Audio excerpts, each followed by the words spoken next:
My name's Alan Davis, and this is my wife, Shanea, and we've been married 10 years. We got engaged on our 1-year anniversary, and Alan started kind of getting sick here and there. They kept telling him he had kidney infections. Meanwhile, we were planning our whole wedding, got everything down to every last detail planned, and he got really sick and said, "Babe, I need to go to the hospital or I'm gonna die." And took him to the hospital, and they told us at first that he had a hemangioma and a pseudocyst, and later on told us that it was cancer and he had to stay. So we gave our wedding away 2 weeks before the date, and we buckled down for a fight. Yeah, we were all planned, ready to go, and cancer just kind of got in the way. It was stage 4, in the final stage, and so we just kind of focused on, getting healthy, and we gave the wedding away to her mom's friend.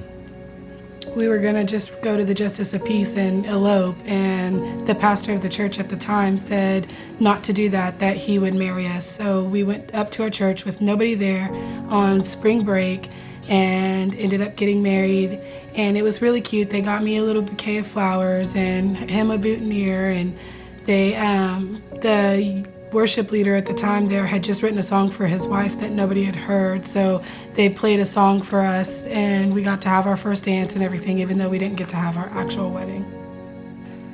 So we've wanted children since we first met. We talked about what we would name them, whose eyes would they have, whose laugh would they have, just the little things like that. And then when we found out he was sick, that kind of stuff got put on hold. Well, as soon as he was better, we immediately started trying to have kids again. We found out that it was going to be pretty hard for us. Yeah, we thought we were pregnant at one point. She had been late. And a couple weeks went by. It was like a few weeks went by, and we were almost certain. I felt, we get our hopes up, but we were both excited to, finally be pregnant after trying for so many years. And after a few days, we realized that we weren't pregnant, which completely left us broken. We knew, the doctors told us that with his cancer and with them having to take his pancreas, he was going to have health problems later on, and that they could affect things, but we didn't know how much. Because of his cancer, he is no longer able to have his own children naturally. Well, after we found out that we weren't pregnant on our own, a friend contacted me and said, "Hey, I found this person on Facebook who is looking for a family," and I told her about you guys. So we met with them, and they were a really, really young couple who had gotten pregnant, and they were looking for a good home for their child. And we met with them several times. Everything seemed like it was gonna go, and they had the baby. We were there. We were the first ones to really do anything with her, see her, hold her, feed her, change her diaper, all of that. And then when we went back the next day, things were different. Alan messaged the dad and told the dad, "Look, we need to know what's going on." And he finally told us that, it's most likely not going to happen, that His parents were just going to step in and take care of the kid. And then in August, we got the first phone call for a new child that needed to be adopted. We actually said no to him 6 times, and then they called and told us, "Look, she had the baby, we've had the baby, you really need to come over here and talk to her." So we went over there, and it seemed like it was a done deal. So we ended up with this little bitty baby, and we had him for 9 months before we lost him back to his birth parents. So this February 2017 would be 10 years since everything has kind of come full circle. But a few months ago, the end of 2016, I started feeling the exact same pains to a T that I had when I went through the cancer the first time. And I kind of felt my spirit, something was wrong. I actually got a phone call from a really good friend of mine, and she had said, "Hey, I had a dream about you. God told me to call you and tell you to go check yourself into the hospital." Which was crazy. She said, "I know you probably think I'm nuts for telling you that, but that's exactly kind of what started it. From that day on, I started feeling pains. It was really weird, and I remember talking to her about the phone call. So I started feeling the same pains, and I started getting more sick, and I was working so much I didn't have the time to take off. So finally, work has slowed down enough to where I could take a week to go check myself into the hospital. And I was there for 3 or 4 days. They were running tests like crazy, and my same cancer doctors, oncology, came back and said, it looks like your cancer's back. Starting right then was just getting me set up to figure out what type of chemo they were gonna put me on again. And we came home, and it was tough, 10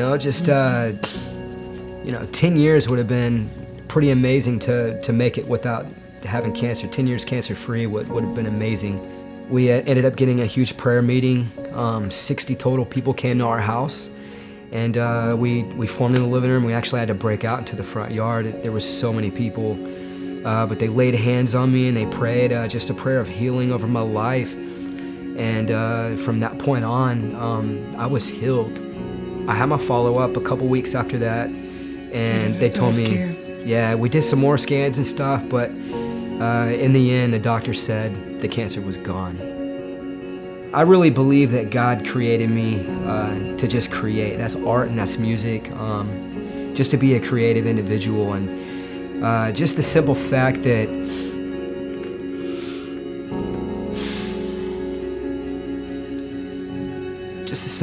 I can't create life has been a real burden.